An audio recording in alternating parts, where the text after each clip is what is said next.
Yes बच्चों, voice आ रही है मेरी सबको?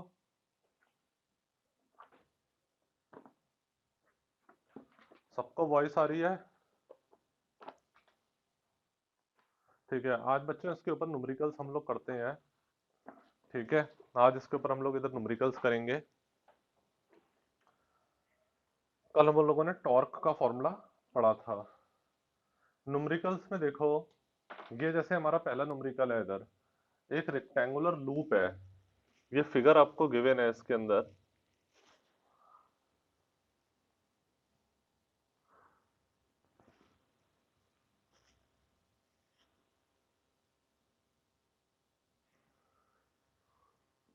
पहले इधर मैं फिगर बना दे रहा हूं।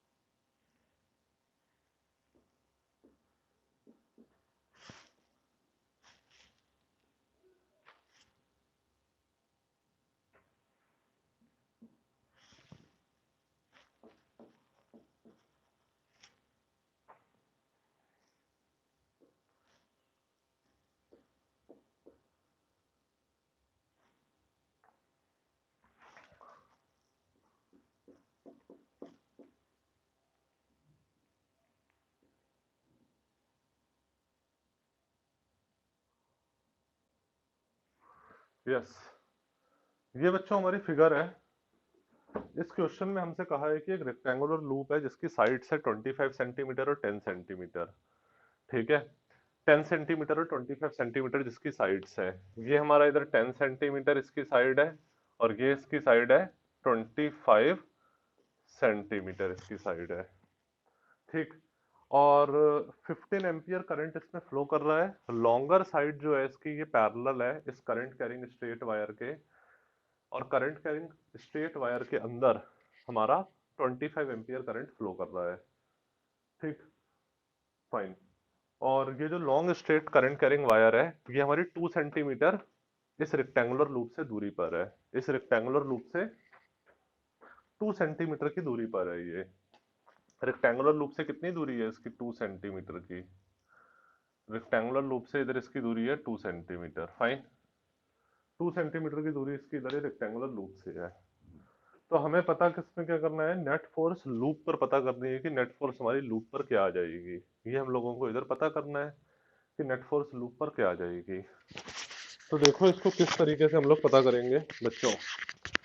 सबसे पहले हम लोग देखते हैं तो फोर्स हमारी ए बी पर क्या आ जाएगी। इधर मैं एक फॉर्मूला लिख देता हूं। हम जानते हैं फोर्स पर यूनिट लेंथ का दो पैरेलल वायर्स के बीच में क्या होता है। फोर्स पर unit length mu not upon 4 pi two I one I two by are.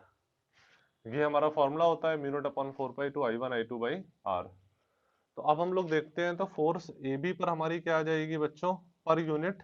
ठीक है, फोर्स ए बी पर अगर देखते हो तो ये आ जाएगा आपका म्यू नॉट अपॉन 4 पाई की वैल्यू 10 की power -7 two I one I two की वैल्यू लगा देते हैं। आई वन इधर 15 एम्पियर है, आई टू इधर 25 एम्पियर आ गया, और दोनों के बीच का डिस्टेंस इधर 2 सेंटीमीटर आ गया। तो 2 इंटू 10 की पावर -2। और लेंथ अंडर कंसिडरेशन हमारा कितना आ जाएगा बच्चों, इसकी लेंथ कितनी है 25 सेंटीमीटर। तो ये भी इधर आ जाएगा 25 इंटू 10 की पावर -2। मैं इस फॉर्मूले को ऐसे करके भी लिख सकता हूँ ना, फोर्स पर यूनिट लेंथ, या एल को भी इधर लिख दिया मैंने, तो ये ऐसे करके आ जाएगा आपका। एल को भी इस तरीके से इधर लिख दिया। ठीक, तो आपका एल, इस वायर की जो लेंथ अंडर कंसिडरेशन है वो कितनी है 25 सेंटीमीटर रेक्टेंगुलर लूप की। तो ये आपकी आ जाएगी फोर्स, नेट फोर्स ही आ जाएगी। फोर्स पर यूनिट लेंथ की जगह ये आपकी इधर आ जाएगी फोर्स। तो फोर्स जो ए बी पर होगी वो आपकी इस पूरे को सॉल्व कर लोगे आ जाएगी। और देखो सेम डायरेक्शन में करंट फ्लो कर रहा है, तो जो फोर्स ए बी होगा वो इससे अट्रैक्ट होगा।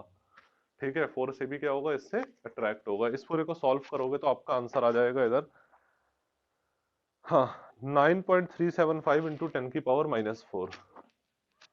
9.375 इंटू 10 की पावर -4 न्यूटन टुवर्ड्स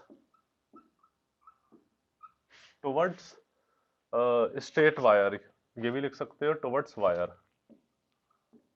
वायर या डाउनवर्ड, ऐसे करके लिख दो इसको, टुवर्ड्स वायर या डाउनवर्ड। ठीक है,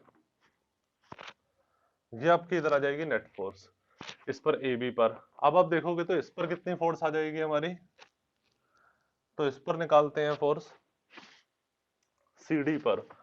तो फोर्स सी डी पर कितनी आ जाएगी, इस तरीके से यही वाला फॉर्मूला अप्लाई कर देंगे। तो म्यू नॉट अपॉन 4 पाई की value 10⁻⁻⁷ two into this current, यहाँ पे कितना करंट था 15 एम्पियर पूरे रेक्टेंगुलर लूप में, और नीचे इधर 25 एम्पियर करंट है, इसमें और इसमें फोर्स पता कर रहे हैं ना। दोनों के बीच में कितना डिस्टेंस हो गया, यहाँ से यहाँ तक 2 सेंटीमीटर, ये 10 सेंटीमीटर, टोटल 12 सेंटीमीटर हो गया। तो यह आ जाएगा 12 × 10⁻⁻²। इसमें और इसमें कितना डिस्टेंस है दोनों के बीच में, 12 सेंटीमीटर। ठीक है, इसमें और इसमें 12 सेंटीमीटर का डिस्टेंस है, आर गया आ गया।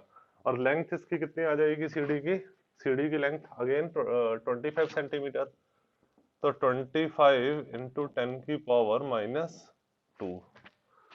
तो जो फोर्स सीढ़ी पर आ जाएगी, इस पूरे को सॉल्व कर लोगे तो फोर्स सीढ़ी पर भी आपकी 1.5625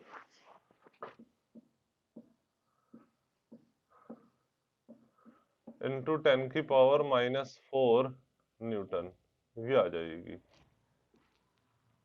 ठीक है, ये आपकी फोर्स आ जाएगी सीढ़ी पर, सीढ़ी पर ये फोर्स आ जाएगी। अच्छा, अब ये वाली फोर्स कैसे होगी मगर हमारी, देखो दोनों में अपोजिट डायरेक्शन में करंट है तो ये रिपल करेगा, तो ये अवे फ्रॉम वायर होगी। ये वाली फोर्स क्या होगी, अवे फ्रॉम वायर। दोनों अपोजिट फोर्सेस है तो ज्यादा वाली माइनस कम वाला कर लो। ठीक है, तो ज्यादा वाली, क्योंकि फोर्स जो ए बी है वो नीचे की तरफ लग रही है हमारी, इस तरीके से जो फोर्स सी डी है वो हमारी ऊपर की तरफ लग रही है। ठीक है, ये इससे रिपल कर रहा है, ये इसकी तरफ अट्रैक्ट हो रहा है।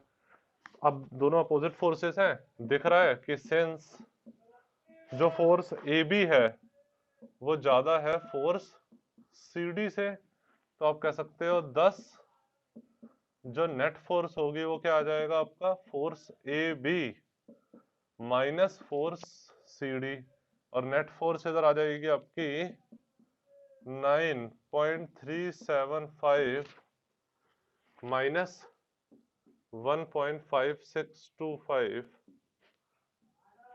और इनटू में 10⁻⁻⁴। तो नेट फोर्स, इस पूरे को सॉल्व कर लेना तो नेट फोर्स आपकी आ जाएगी, नेट फोर्स आ जाएगी 7.8 इंटू 10⁻⁻⁴ न्यूटन, 7.8 इंटू 10⁻⁻⁴ न्यूटन। और इसकी डायरेक्शन क्या होगी नेट फोर्स की, नेट फोर्स की क्या डायरेक्शन होगी, ठीक है, ए बी वाली ज्यादा है ना, तो डाउनवर्ड, डाउनवर्ड डायरेक्शन होगी टुवर्ड्स वायर। ठीक है, क्योंकि जो ज्यादा है उसी का इन्फ्लुएंस हो जाएगा, तो ए बी ज्यादा है तो वही डायरेक्शन होगी नेट फोर्स की जो ए बी की डायरेक्शन होगी। तो क्या आ जाएगी इसकी डायरेक्शन, टुवर्ड्स वायर या अट्रैक्टिव, टुवर्ड्स वायर या फिर अट्रैक्टिव, टुवर्ड्स वायर या फिर अट्रैक्टिव, ये इसकी डायरेक्शन इधर आ जाएगी। तो ये वाला क्वेश्चन बच्चों सबको समझ में आया, इसका स्क्रीनशॉट ले लो जल्दी से सब लोग, ले लिया सबने,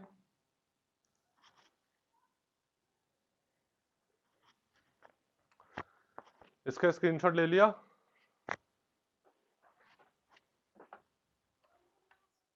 ठीक, इसके बाद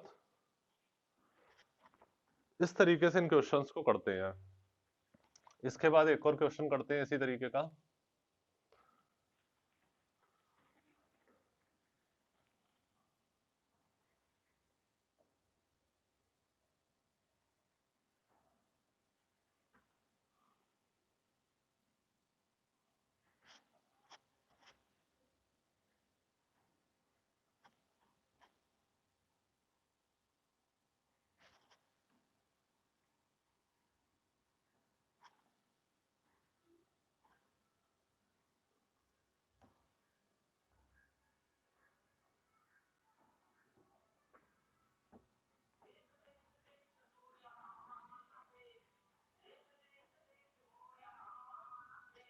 देखो नेक्स्ट क्वेश्चन है, जैसे हमारा ये इधर फिगर बनी हुई है,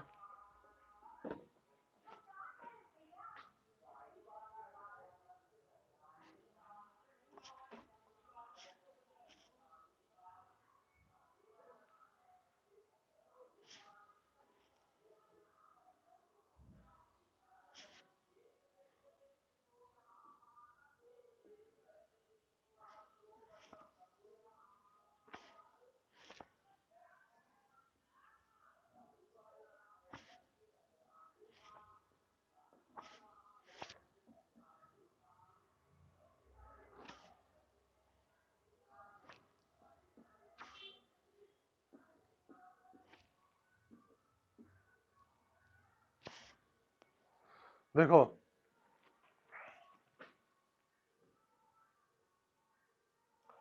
यस बच्चों, देखो ये आपकी वायर है ए बी सी डी और ई एफ, इन सबके आइडेंटिकल रेसिस्टेंस है। ये आपकी फिगर आपको गिवन है, इसमें ये wires A B C D और ई एफ सबके रेसिस्टेंस आइडेंटिकल है, ठीक है। सेपरेशन इन सबके बीच में 1 1 सेंटीमीटर का है, इन दोनों के बीच में भी दूरी हमारी 1 सेंटीमीटर है, और इन दोनों के बीच में भी दूरी हमारी 1 सेंटीमीटर है। 1 सेंटीमीटर इधर भी है दूरी, 1 सेंटीमीटर इधर भी है दूरी, ये है हमारा 1 सेंटीमीटर इधर भी दूरी है, 1 सेंटीमीटर इधर भी दूरी है, इन दोनों के बीच में भी, इन दोनों के बीच में भी, ठीक।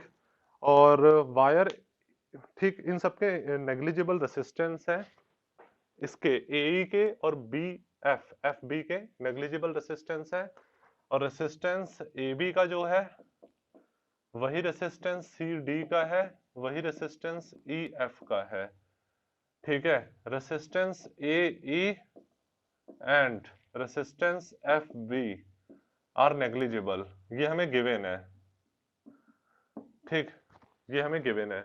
यहां से 15 एम्पियर करंट हमारा फ्लो कर रहा है, तो हमें बताना है नेट फोर्स हमारी किस पर, नेट फोर्स हमारी ए बी पर, फोर्स पर यूनिट लेंथ ए बी और सी बी पर कितनी लग जाएगी। फोर्स पर यूनिट लेंथ हमें ए बी पर बताना है, ये फोर्स पर यूनिट लेंथ है, और फोर्स पर यूनिट लेंथ हमें सी डी पर बताना है, ठीक। फोर्स पर यूनिट लेंथ ए बी पर, फोर्स पर यूनिट लेंथ सी डी पर बताना है। जो क्वेश्चन इंग्लिश की लैंग्वेज में गिवन है उसे फिजिक्स की लैंग्वेज में ऐसे करके लिख दिया। फोर्स पर यूनिट लेंथ ए बी पर बताना है, फोर्स पर यूनिट लेंथ सी डी पर बताना है। यहाँ से 15 एम्पियर करंट फ्लो कर रहा है, तो जब सबके आइडेंटिकल रेसिस्टेंस है तो कॉमन सेंस लगाओ बच्चों, इधर भी आपका 5 एम्पियर करंट हो जाएगा, करंट इक्वली डिवाइड हो जाएगा ना, इधर भी 5 एम्पियर करंट हो जाएगा और इधर भी 5 एम्पियर करंट हो जाएगा।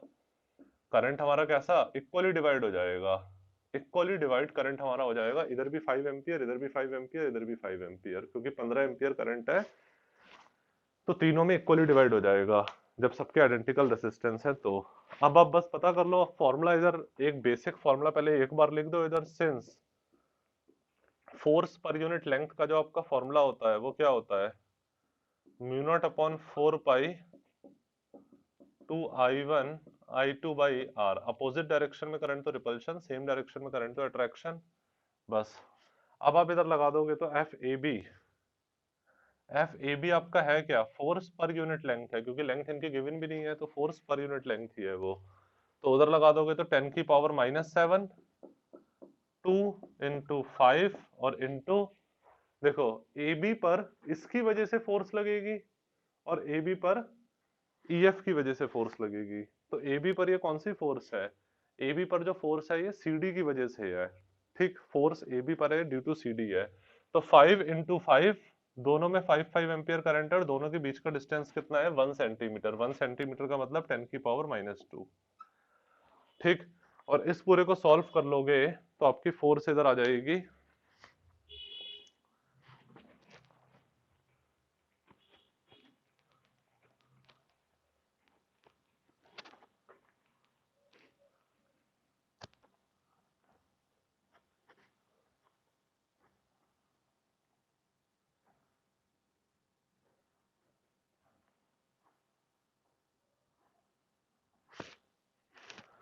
इसको आप ऐसे भी कह सकते हो, ये फोर्स ए बी पर सी डी की वजह से है तो इसको इस तरीके से लिख दो आप, फोर्स ए बी पर जो सी डी की वजह से होगी उसे ऐसे करके लिख दिया A B C D, A B C D मतलब ए बी पर सी डी की वजह से, ठीक है, ए बी पर सी डी की वजह से। तो इस पूरे को अगर सॉल्व करोगे तो आपका इधर क्या आ जाएगा फोर्स जो ए बी पर है सी डी की वजह से, इस पूरे को अगर करते हो सॉल्व तो आपका क्या आ जाएगा, 5 × 10⁻⁻⁴,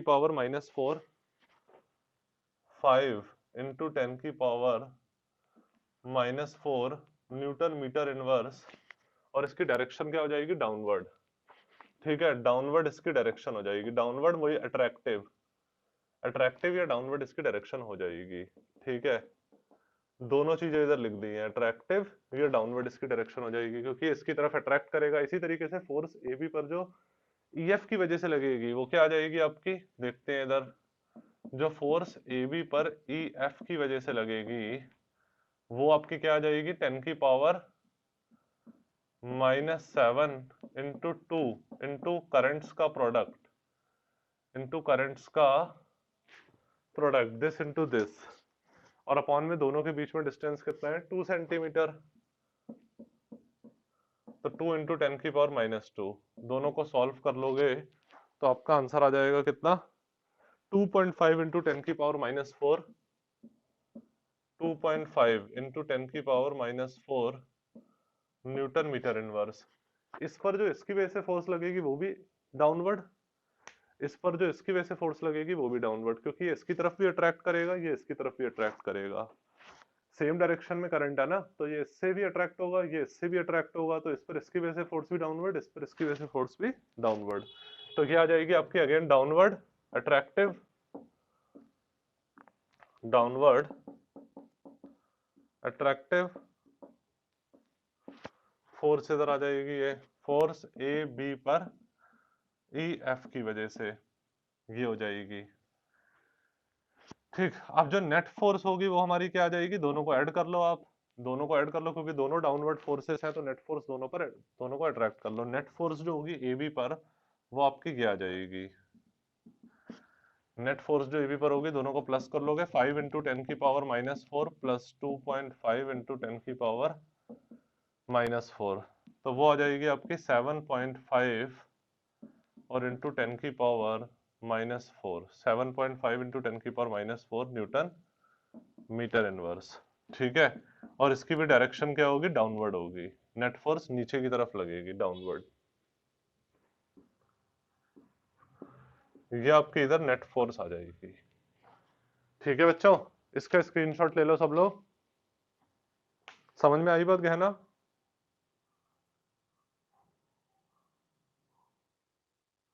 ठीक, स्क्रीनशॉट ले लिया सबने?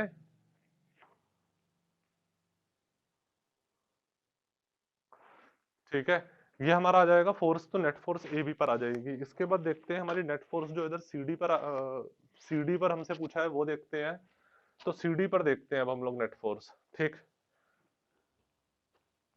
देखो बच्चों, जब इधर सीडी पर देखोगे तो नेट फोर्स देखोगे आप सीडी पर, नेट फोर्स इधर देखोगे जो सीडी पर एबी की वजह से लगेगी वो फोर्स आपकी क्या आ जाएगी, सीडी पर एबी की वजह से। ठीक, सीडी पर फोर्स लगेगी ए बी की वजह से, तो सीडी पर जो ए बी की वजह से फोर्स लगेगी ये भी अट्रैक्ट होगी। ठीक है, सी या ऊपर की तरफ लग जाएगी तो आ जाएगी यही 10⁻⁻⁷, 2 प्रोडक्ट्स ऑफ करंट 5 इंटू 5, दोनों के बीच में डिस्टेंस 10⁻⁻²। तो जो सीडी पर ए बी की वजह से फोर्स लग रही है, जिस पर लग रही है उसको सबस्क्रिप्ट में पहले लिख दिया है, जिसकी वजह से लग रही है उसको बाद में लिख दिया है, सीडी पर एबी की वजह से। तो ये 5 इंटू 10⁻⁻⁴ न्यूटन मीटर इनवर्स आ जाएगी, और इसकी डायरेक्शन क्या हो जाएगी, अपवर्ड, ये वाली फोर्स अपवर्ड हो जाएगी ऊपर की तरफ, और अट्रैक्टिव होगी, अट्रैक्टिव फोर्स होगी ऊपर की तरफ लग जाएगी, ये इसकी तरफ अट्रैक्ट होगा ना ऊपर की तरफ। इसी तरीके से अगर आप देखोगे तो फोर्स सीडी पर जो ईएफ की वजह से लग जाएगी वो देखते हैं अब। जो फोर्स हमारी सीडी पर होगी ई एफ की वजह से वो भी यही आ जाएगी, 10⁻⁻⁷, 2 products of current 5 into 5 upon दोनों के बीच में डिस्टेंस 10⁻⁻² होगा, 1 सेंटीमीटर, यानी कि 10⁻⁻²। इस पूरे को सॉल्व करोगे तो आपका यही आ जाएगा 5 इंटू 10⁻⁻⁴ न्यूटन मीटर इनवर्स। और ये वाली फोर्स जो होगी ये इसकी तरफ भी अट्रैक्ट होगा, इसकी तरफ भी अट्रैक्ट, ये इसकी तरफ भी अट्रैक्ट होगा, तो फोर्स कैसे लग जाएगी, डाउनवर्ड लग जाएगी, अट्रैक्टिव, डाउनवर्ड फोर्स अट्रैक्टिव लग जाएगी, ये इसकी तरफ भी अट्रैक्ट होगा, तो नेट फोर्स क्या आ जाएगी आपकी, 0। नेट फोर्स इधर आ जाएगी CD पर, दोनों equal and opposite cancel out each other, तो नेट फोर्स इधर आपकी 0 हो जाएगी, इधर आ जाएगा -5 × 10⁻⁻⁴, तो नेट फोर्स इधर 0 आ जाएगी।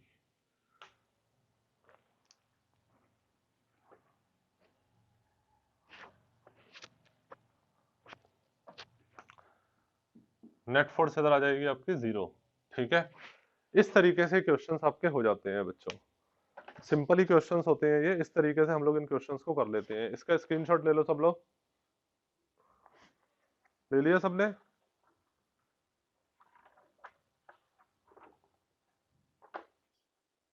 ठीक है, तो इस तरीके से हम लोग ये सारे क्वेश्चंस करते हैं। कॉन्सेप्ट हमारा वही है कि सेम डायरेक्शन में करंट है तो अट्रैक्टिव, अपोजिट डायरेक्शन में करंट है तो रिपल्सिव। ये इससे अट्रैक्ट होगा तो बच्चों ऊपर की तरफ फोर्स, ये इससे अट्रैक्ट होगा तो नीचे की तरफ force, being equal and opposite दोनों कैंसल आउट ईच अदर, तो नेट फोर्स 0। इस तरीके से हमारे फॉर्मूले लगाकर ये क्वेश्चंस होते हैं।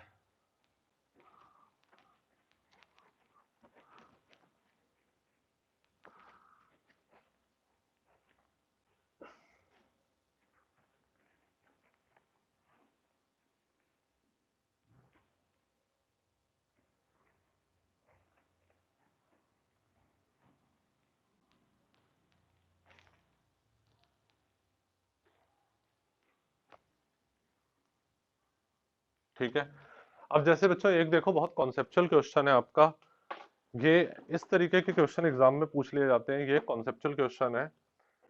इस क्वेश्चन में क्या रखा है, ये आपकी इधर y एक्सिस है, ये आपकी इधर z एक्सिस है, z एक्सिस पर आपकी मैग्नेटिक फील्ड वेक्टर है, और ये आपकी इधर O ओरिजिन है, ये आपकी इधर x एक्सिस है, ये इधर क्या है आपकी इधर x एक्सिस है, राइट। ये चार्ज पार्टिकल कोई q है, वो इधर जा रहा है हमारा चार्ज पार्टिकल q। ठीक है, चार्ज पार्टिकल q है, ये इधर जा रहा है हमारा। ठीक, ये मैग्नेटिक फील्ड z एक्सिस पर है, ये y एक्सिस है। चार्ज पार्टिकल x एक्सिस के अलोंग मूव कर रहा है v वेलोसिटी के साथ। तो हमें ट्रेजेक्टरी बतानी है इसकी, हमें इसकी ट्रेजेक्टरी बतानी है, और हमें बताना है काइनेटिक एनर्जी में कितना गेन हो जाएगा। जब कोई चार्ज पार्टिकल मैग्नेटिक फील्ड में एंटर करता है तो काइनेटिक एनर्जी में कितना गेन हो जाएगा, और हमें इसकी ट्रेजेक्टरी बतानी है। तो बच्चों सब लोग जानते हैं कि फोर्स का फॉर्मूला हमारा क्या होता है, चार्ज पार्टिकल जब मैग्नेटिक फील्ड में एंटर करता है तो उस पर जो फोर्स लगती है वो क्या होती है, Q V B sine theta, ये फोर्स लगती है। ठीक है, ये फोर्स उस पर लगती है, और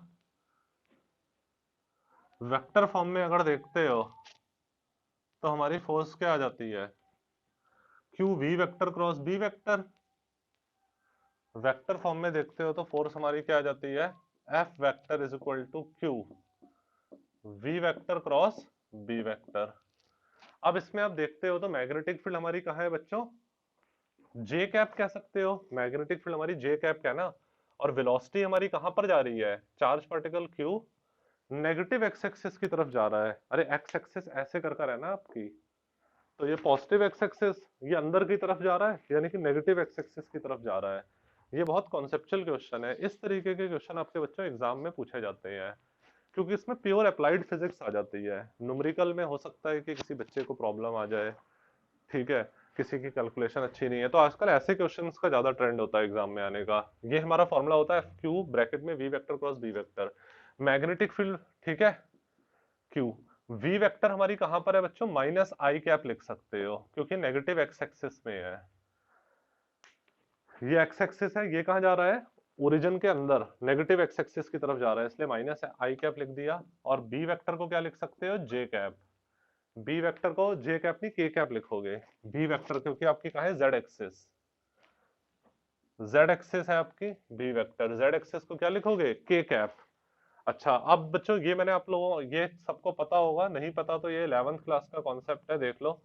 इन सब का मैंने आपको बताया था आई ट्रायंगल रूल से, आई जे और के ऐसे करके आ जाता है, ये ऐसे करके और ये ऐसे करके। अगर इसी सीक्वेंस में चलता है, सबसे पहले ये वेक्टर की प्रॉपर्टी होती है,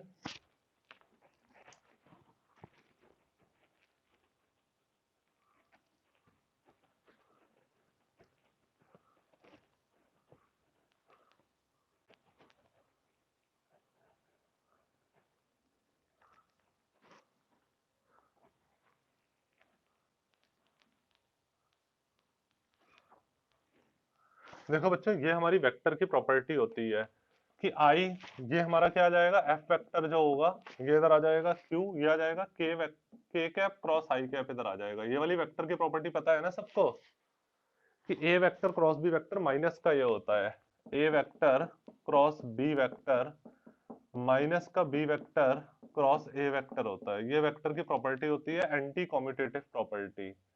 तो उसको यूज करा तो आपका इधर क्यू इधर आ जाएगा के कैप क्रॉस आई कैप। अब इस वाले ट्रायंगल से देखते हो के कैप क्रॉस आई कैप होता है तो आपका जे कैप आ जाता है। ठीक है, आप ये भी जानते हो सिंस के कैप क्रॉस आई कैप, ये आपका क्या आ जाता है, जे कैप। ये आपका इधर जे कैप आ जाता है। सो आपका जो फोर्स वेक्टर आ जाएगा वो क्या आ जाएगा, क्यू जे कैप। इधर क्या आ जाएगा आपका, क्यू जे कैप। एक बस एक डायरेक्शन मैं बता रहा हूँ, ये मैं आपको क्या बता रहा हूँ डायरेक्शन। इधर क्यू को मत ही लिखो फिर, क्योंकि क्यू स्केलर है, हम लोग केवल डायरेक्शन पता कर रहे हैं अभी। तो जब डायरेक्शन पता करोगे बच्चों तो आपका ये आ जाएगा क्यू, एफ वेक्टर कहाँ आ जाएगी, जे कैप की डायरेक्शन में आ जाएगी। किसी को कोई प्रॉब्लम? ठीक, या फिर इसको लिख लो तब भी कोई ऐसी प्रॉब्लम नहीं है। Q V B, V B scalar है, उसको इस तरीके से ही बस लिख लो, क्यू वी बी। वो तो स्केलर चीजों को ऐसे ही लिख दिया मैंने, क्यू वी बी। कुल मिलाकर फोर्स वेक्टर की डायरेक्शन क्या आ रही है, वाई एक्सिस पे। फोर्स हमारी इधर लग रही है, फोर्स हमारी कहाँ लग रही है, इधर। यहां तक बात सबको समझ में आती है? ठीक है, ये हमारी फोर्स इधर लग रही है वाई एक्सिस में, जे कैप इधर आ रहा है तो फोर्स आपकी वाई एक्सिस पे लग रही है। अब बच्चों खुद अपने कॉमन सेंस लगाओ, जब आपकी वेलोसिटी एक्स एक्सिस पर है और फोर्स यानी कि एक्सीलरेशन आपका वाई एक्सिस पर है, तो मोशन कहाँ होगा, एक्स वाई प्लेन पर। जेड एक्सिस इन्वॉल्व ही नहीं होगी इसमें। अरे अपनी खुद एक कॉमन सेंस लगाओ, अपनी खुद एक कॉमन बुद्धि लगाओ। एक, जब आपकी कोई वेलोसिटी एक्स एक्सिस पर है और जो एक्सीलरेशन लग रहा है वो वाई एक्सिस पे लग रहा है, एक्सीलरेशन या फोर्स का लग रही है, वाई एक्सिस पे लग रही है, तो मोशन आपका एक्स वाई प्लेन पे होगा। ठीक है, so motion is in X Y plane. So motion is in X Y plane. और ये मैंने आपको बताया था बच्चों, जब कोई चार्ज पार्टिकल मैग्नेटिक फील्ड के अंदर परपेंडिकुलरली एंटर करता है तो उस पर मैक्सिमम फोर्स लगती है क्यू वी बी साइन 90 यानी कि क्यू वी बी। और उसका पाथ सर्कुलर पाथ होता है, तो बस वो सर्कुलर पाथ बना लेगा, circular path X Y plane पर बना लेगा। Motion is in X Y plane and circular path. इसके ट्रेजेक्टरी क्या होगी, सर्कुलर पाथ। ट्रेजेक्टरी मतलब किस तरीके का मोशन परफॉर्म होगा, सर्कुलर पाथ वाला मोशन परफॉर्म होगा। सर्कुलर पाथ वाला, अब देखो इस वो डायरेक्शन बनाओगे तो कैसे, फ्लेमिंग लेफ्ट हैंड रूल लगाओ। फ्लेमिंग लेफ्ट हैंड रूल ये कहता है मैग्नेटिक फील्ड हमारी कहाँ है, जेड एक्सिस। मैग्नेटिक फील्ड सबसे पहले Z axis. Charge particle positive charge particle है, चार्ज पार्टिकल हमारा कैसा है, पॉजिटिव, जो नेगेटिव एक्स एक्सिस में जा रहा है, तो करंट नेगेटिव एक्स एक्सिस में कर दो। करंट कहाँ कर दिया हमने, नेगेटिव एक्स एक्सिस में। करंट हमारा इधर नेगेटिव एक्स एक्सिस में हो गया, करंट हमारा नेगेटिव एक्स एक्सिस में, मैग्नेटिक फील्ड इधर, तो फोर्स इधर लग रही है हमारी, फोर्स का लग रही है इधर। अब बस इसकी वो डायरेक्शन बना लो, तो इस तरीके से आपका ये ट्रेजेक्टरी सर्कुलर पाथ की हो जाएगी। इस तरीके से हमारा ये सर्कुलर पाथ परफॉर्म करेगा, ऐसे करके। इस तरीके से इसका ये सर्कुलर मोशन परफॉर्म हो जाएगा। ठीक है, इस तरीके से इसका सर्कुलर मोशन परफॉर्म हो जाएगा। सिंपल सा हमारा ये क्वेश्चन है इसके अंदर।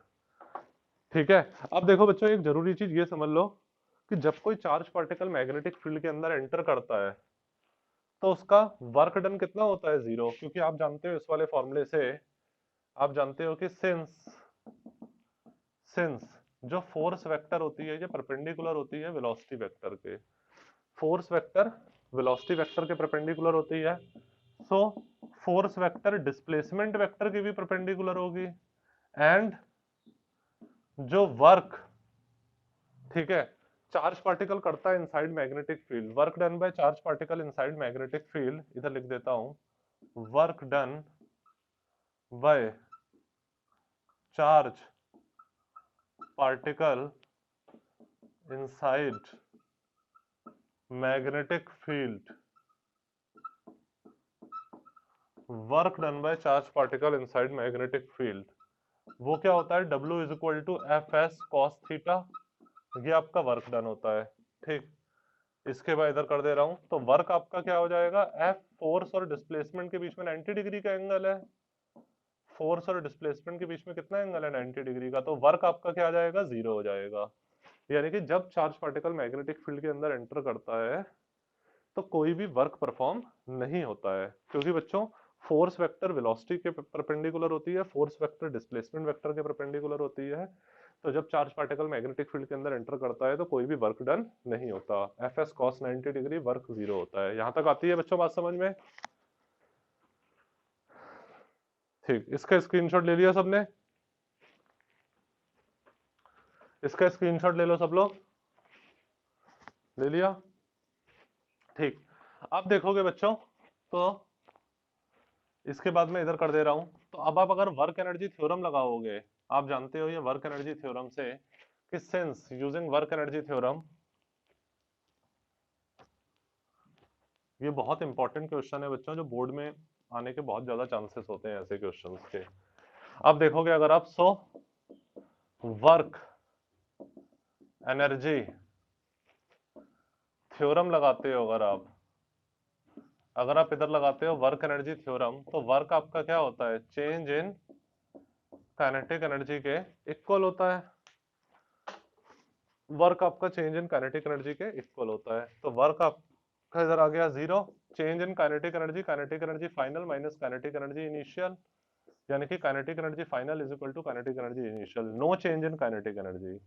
जब कोई चार्ज पार्टिकल मैग्नेटिक फील्ड के अंदर परपेंडिकुलरली एंटर करता है तो उसका वर्क डन जीरो होता है, इसलिए काइनेटिक एनर्जी में कोई चेंज नहीं होता, इसलिए काइनेटिक एनर्जी में कोई भी चेंज नहीं होता। वर्क एनर्जी थ्योरम 11th में पढ़ी होगी। So no change in kinetic energy, ये कॉन्सेप्ट ध्यान में रखना। So no change in kinetic energy,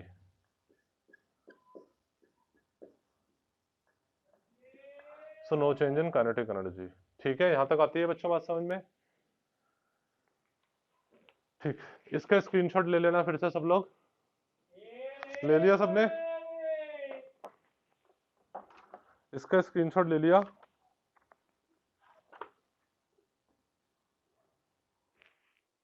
ठीक, बहुत ही ज्यादा इंपॉर्टेंट क्वेश्चन था ये,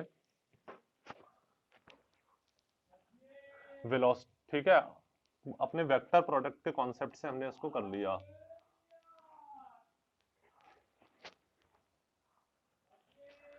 जैसे इसके बाद इस तरीके के ये भी क्वेश्चन आपके इंपॉर्टेंट हैं जो एग्जाम पॉइंट ऑफ व्यू से, ये सारे क्वेश्चंस जो मैं करवा रहा हूँ ये मैं गूगल क्लासरूम में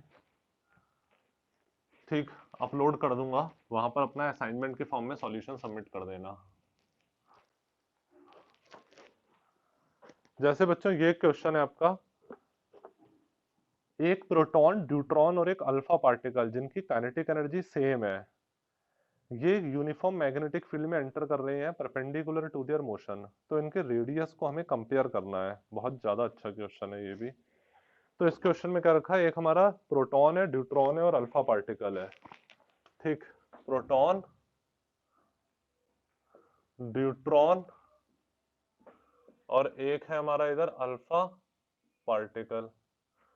ठीक, ये एक मैग्नेटिक फील्ड के अंदर हमारे एंटर कर रहे हैं, ओके, जिनकी काइनेटिक एनर्जी हमारी क्या है, सेम है। एक मैग्नेटिक फील्ड के अंदर एंटर कर रहे हैं जिनकी काइनेटिक एनर्जी इधर हमारी सेम है सबकी, और perpendicular to their magnetic field enter कर रहे हैं। तो जब चार्ज पार्टिकल मैग्नेटिक फील्ड के अंदर परपेंडिकुलरली एंटर करता है तो वो सर्कुलर पाथ अडॉप्ट करता है, ये चीज हमारी श्योर है। ठीक, पहले इनके बीच में कॉमन रिलेशन हम लोग देख लेते हैं मास और चार्ज के टर्म्स में। सबको पता है बच्चों, मास प्रोटॉन का mp होता है, चार्ज प्रोटॉन का qp हम लोगों ने लिख दिया। ठीक है, ये बात तो हमारी प्रोटॉन के लिए आ जाती है। ठीक, ड्यूट्रॉन जो होता है, ड्यूट्रॉन, अच्छा अल्फा पार्टिकल के लिए अगर देखते हो तो अल्फा पार्टिकल का जो मास अल्फा पार्टिकल का होता है वो 4 टाइम्स मास ऑफ प्रोटॉन होता है, जो चार्ज होता है वो 2 टाइम्स चार्ज ऑफ प्रोटॉन होता है। ये बात सबको पता होगी, He+2 होता है हमारा हीलियम, अल्फा पार्टिकल। ठीक, ड्यूट्रॉन जो होता है उसका मास जो होता है ड्यूट्रॉन का वो तो आ जाता है 2 टाइम्स मास ऑफ प्रोटॉन, जो चार्ज होता है वो सेम होता है प्रोटॉन के चार्ज के। ये चीज ड्यूट्रॉन के लिए होती है, ये वाली चीज ध्यान में रखना। ठीक, अब इसके बाद देखते हो तो अब इनके रेडियस कंपेयर कर लो। तो रेडियस जब कंपेयर करोगे बच्चों तो देखो रेडियस का जो बेसिक फॉर्मूला होता है वो क्या होता है हमारा, सिंस रेडियस क्या होता है हमारा, m velocity by B Q. ठीक, काइनेटिक एनर्जी सबकी हमारी सेम है, एंड काइनेटिक एनर्जी का जो फॉर्मूला होता है वो क्या होता है हमारा, half M V square, velocity का स्क्वायर, ये काइनेटिक एनर्जी होती है। इससे वेलोसिटी देखते हो तो क्या आ जाएगा, 2k/m और उसका अंडर रूट, 2k/m और उसका अंडर रूट, ये आ जाएगा आपका। ठीक है, काइनेटिक एनर्जी का formula half M V square होता है, तो वेलोसिटी को काइनेटिक एनर्जी के टर्म्स में लिख दिया 2k/m। सो आपका रेडियस कितना आ जाएगा, m अपॉन वी क्यू, और वेलोसिटी की जगह आपने इधर क्या पुट कर दिया है, वेलोसिटी की जगह आपने इधर ये पुट कर दिया 2k/m। ठीक, वेलोसिटी की जगह आपने इधर ये पुट कर दिया 2k/m। फाइन,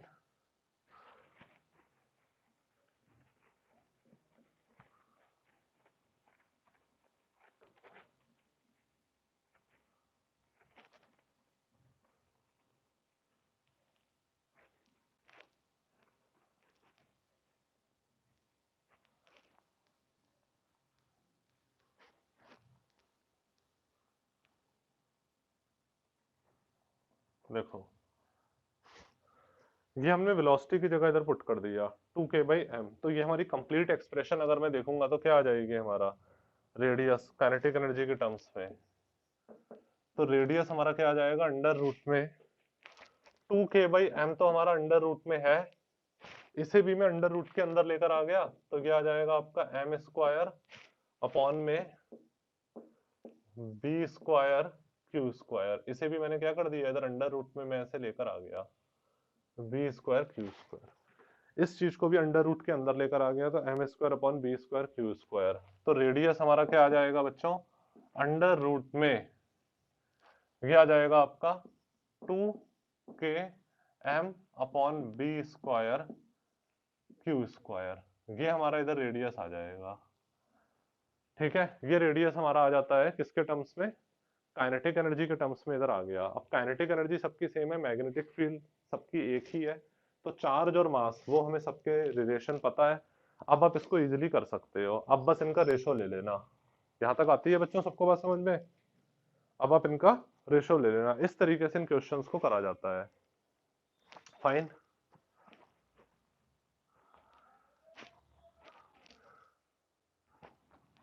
ठीक,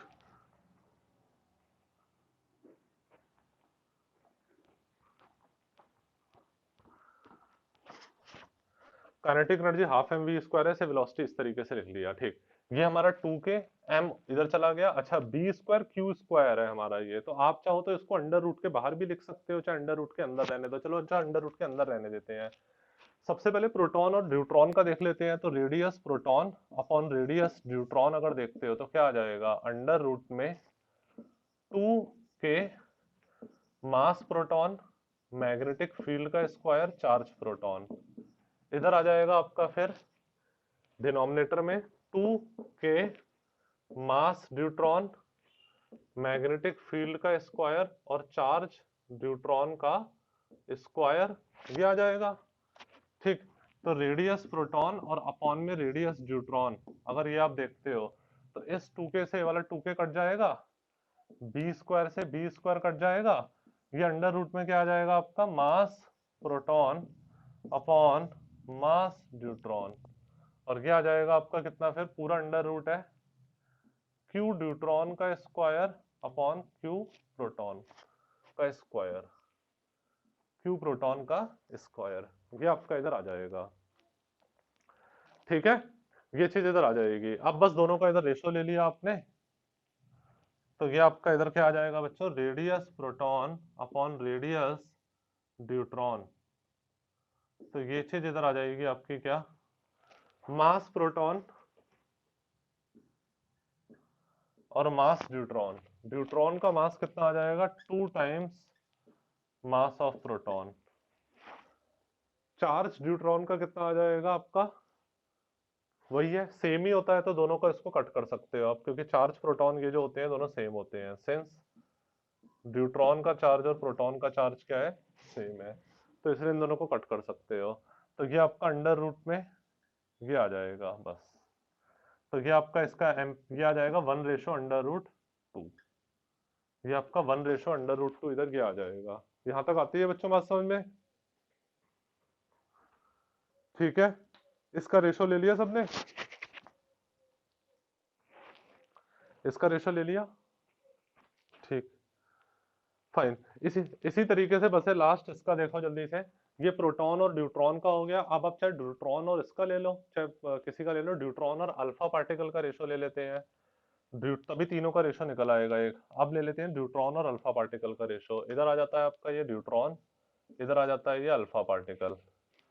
तो आप देखोगे न्यूट्रॉन और अल्फा पार्टिकल 2 के, इधर आ जाएगा मास न्यूट्रॉन, इधर आ जाएगा आपका चार्ज न्यूट्रॉन, इधर आ जाएगा आपका मास अल्फा पार्टिकल, इधर आ जाएगा चार्ज अल्फा पार्टिकल। ठीक है, इधर आ जाएगा न्यूट्रॉन, इधर आ जाएगा अल्फा पार्टिकल, इधर आ जाएगा आपका मास न्यूट्रॉन। बाकी सब चीजें ऐसी कट जाएंगी, 2k और b, मैग्नेटिक फील्ड सेम है, काइनेटिक एनर्जी सेम है, सब कट जाएगा ऐसे। बस मास न्यूट्रॉन, मास अल्फा पार्टिकल, इधर आ जाएगा चार्ज अल्फा पार्टिकल और चार्ज न्यूट्रॉन। ठीक है, चार्ज न्यूट्रॉन। अब मास न्यूट्रॉन का कितना होता है, बस इसको प्रोटॉन के मास के टर्म्स में लिख लेते हैं, 2 टाइम्स मास ऑफ प्रोटॉन होता है। और मास अल्फा पार्टिकल का क्या होता है आपका, 4 टाइम्स मास ऑफ प्रोटॉन होता है। ठीक है, और चार्ज अगर देखोगे इधर, तो चार्ज के टर्म्स में अगर लगाओगे तो क्या आ जाएगा बच्चों हमारा, ये हमारा था ना इधर, चार्ज के टर्म्स में क्यू अल्फा का स्क्वायर अपॉन क्यू न्यूट्रॉन का स्क्वायर। चार्ज ये कितना था हमारा, 4 टाइम्स क्यूपी का स्क्वायर आ जाएगा, 4 टाइम्स क्यूपी का स्क्वायर, क्यू अल्फा ये आ जाएगा 4 क्यूपी का स्क्वायर। और न्यूट्रॉन क्या आ जाएगा आपका, क्यूपी का स्क्वायर, न्यूट्रॉन आ जाएगा क्यूपी का स्क्वायर। तो इस क्यूपी स्क्वायर से वाला क्यूपी स्क्वायर कट जाएगा, 4 से 4 कट जाएगा, एमपी से एमपी कट जाएगा। तो ये आपका आ जाएगा अंडर रूट 2 रेशो 1 के इक्वल आ जाएगा। तो जिससे आप पता लगा सकते हो सारे आपके क्या आ जाएंगे, फिर सबका रेशो देखोगे तो क्या आ जाएगा, ये आपका रेडियस न्यूट्रॉन और अल्फा पार्टिकल का है। तो radius proton ratio, radius neutron ratio, radius alpha, ये क्या आ जाएगा, ये 1/√2 था और ये अंडर रूट 2 रेशो 1 है। तो ये आपका आ जाएगा। ठीक है, समझ में आती है बच्चों, आती है, यहां तक आती है सबको बात समझ में? ये इनका रेशो हो जाएगा। जो आपका हाँ, जो आपका अल्फा पार्टिकल होता है बच्चों, वो क्या होता है, ये आपका अल्फा पार्टिकल होता है, केमिस्ट्री में आई थिंक सबने पढ़ा होगा, जिसके अंदर 2 एटॉमिक नंबर 4 मास नंबर होता है और 2 प्रोटॉन होते हैं, 2 न्यूट्रॉन होते हैं, 2 इलेक्ट्रॉन इसमें से लूज हो जाते हैं। तो इसलिए इसका जो चार्ज होता है वो 2 टाइम्स चार्ज ऑफ प्रोटॉन, और जो मास होता है वो 2 प्रोटॉन प्लस 2 न्यूट्रॉन का मास, तो 4 टाइम्स मास ऑफ प्रोटॉन हो जाता है, क्योंकि न्यूट्रॉन और प्रोटॉन का मास लगभग सेम मानते हैं ना। और ड्यूट्रॉन के बारे में आप लोगों ने पढ़ा होगा, हाइड्रोजन के 3 आइसोटोप्स होते हैं, प्रोटियम, ड्यूटेरियम और ये ट्राइटियम। तो जो ये ड्यूटेरियम होता है इसके अंदर 1 प्रोटॉन होता है बस।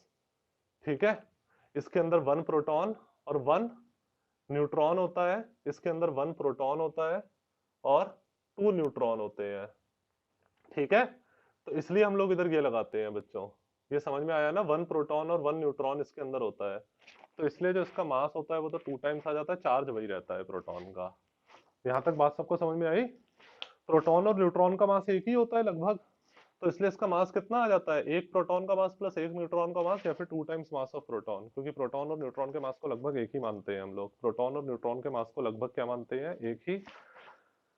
तो 1 प्रोटॉन का मास प्लस 1 न्यूट्रॉन का मास, यानी कि 2 टाइम्स मास ऑफ प्रोटॉन। तो यहाँ तक बच्चों आज सबको समझ में आए इतने क्वेश्चंस?